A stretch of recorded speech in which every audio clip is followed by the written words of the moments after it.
Lusong sa baha. Ba't nabaw yung ano? Tandaan lang, doon sa gilid, dito sa kaliwa. Dito. Hey guys, so today is another mini vlog nga muna tayo mga mare. Punta nga kami dyan ni Mister doon nga sa aming bahay. At ipapakita niya nga daw sa akin yung mga natambak niya. Ayoko nga sana sumama dahil nga nananakit na yung paa ko sa kakatawid nga dito sa baha. Kaya naman, hayan, pinagbotan niya na nga ako. Para daw ako makaangal na hindi ako makakasama. Grabe talaga tong daanan namin dito kapag ganitong season nga na maulan. Talagang baha nga sa daanan.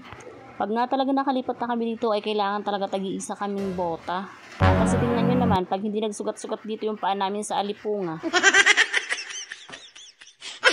At pagkatapos nga namin matawid ang baha, akala nyo wala na, meron pa rin. Diyan pa rin sa bahay namin, binabaha pa rin.